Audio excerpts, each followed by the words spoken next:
जब मैं शहर काम करने को गया तो मुझे एक होटल में नौकरी मिल गई। रात को वहीं पर रहने का भी इंतजाम हो गया। एक दिन रात के 10 बजे होटल बंद होने के बाद मैं सफाई कर रहा था। तभी एक औरत आई। मैंने उससे पूछा, तुम कौन हो? उसने जवाब दिया, मैं बाहर की रहने वाली हूँ और इस शहर में रहने के लिए आई हूँ। मैंने कहा, ये जगह अच्छी नहीं है। तुम जहाँ से आई हो वहीं चली जाओ। हम अच्छे आदमी नहीं हैं। तुम यहाँ रहकर बर्बाद हो जाओगी। जी नहीं, मैं एक भटकी हुई औरत हूँ। क्या तुम मुझे पनाह दे सकते हो? हाँ, दे सकता हूँ। तुम रात यहीं रुक जाओ। मैंने कुछ सोचते हुए जवाब दिया। उसने भोजन मांगा। मैंने भोजन दिया। उसने खाकर अपना मुंह साफ किया। मैंने उसके बारे में जानना चाहा। उसने बताया, मेरा नाम जिया है। मैं उसे ध्यान से देख रहा था।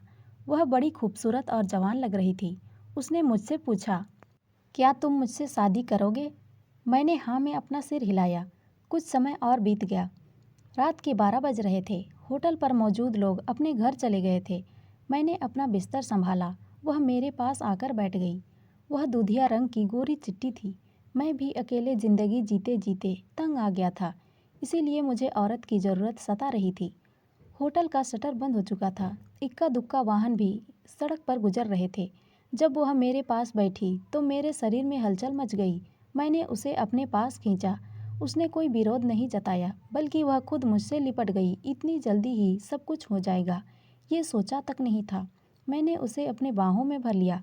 रात के ठीक 1 बज रहे थे। सब कुछ होने के बाद मैं उससे अलग हुआ और अपने बिस्तर पर आ गया। वह अपने कपड़े पहन रही थी। वह मुझे देखकर मुस्कुरा रही थी। मुझे ज़िंदगी में पहली बार औरत के सुख का एहसास हुआ।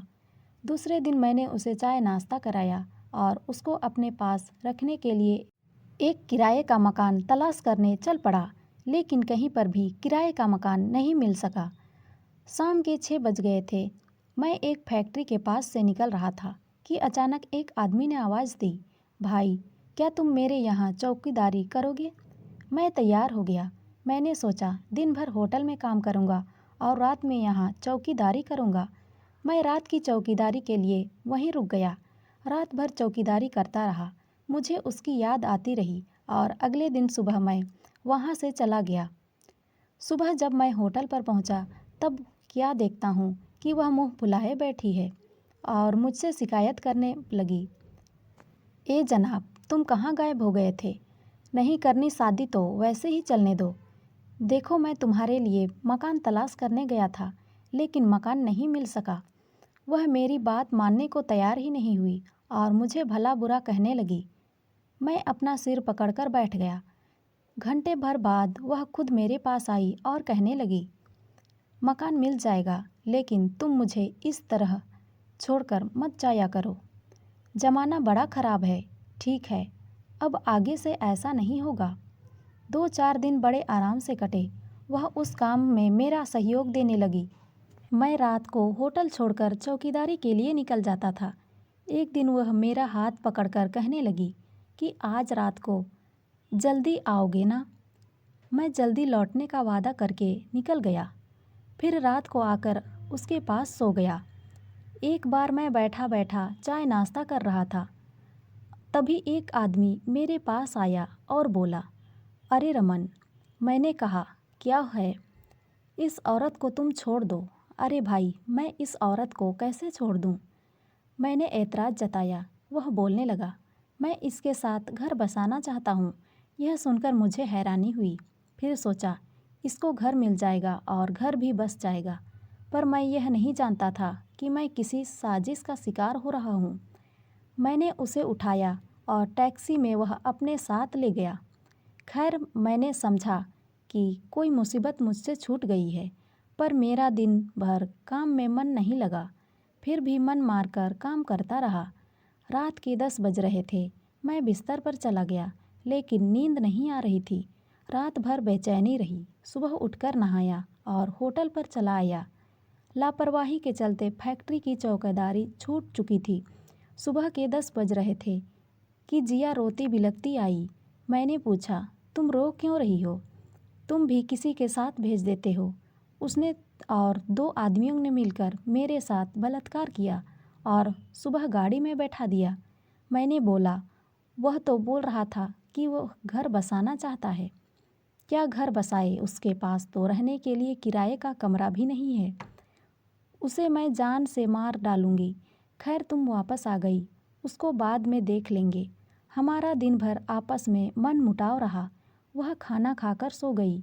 मुझे थोड़ा संतोष मिला। फिर उसे अपने दोस्त के कमरे पर छोड़कर मैं काम पर वापस आ गया। दिन भर काम करता और सोचता रहा कि इसको वापस उसी शहर में भेज दूं जहां से वह आई थी। इसी उधेड़ बूंद से शाम हो गई। वह वापस होटल पर आई। मैं बोला, क्या तुम जहाँ से आई हो वहीं वापस चली जाओगी? यहाँ के लोग ऐसे ही हैं। जी नहीं, मुझे वापस मत भेजिए, मैं तुम्हारे साथ ही रह लूँगी, रूखा सूखा खाकर। फिर हार कर मैंने हालात से समझौता कर लिया।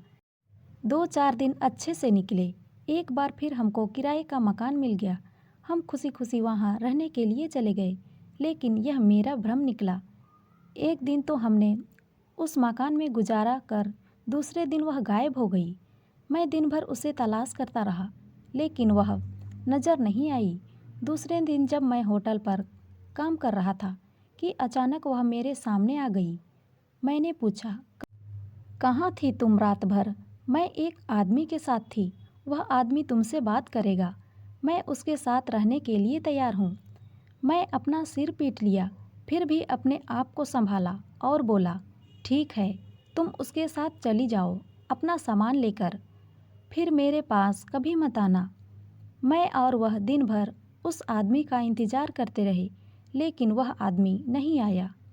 मेरे अंदर कटु भावना आ गई थी।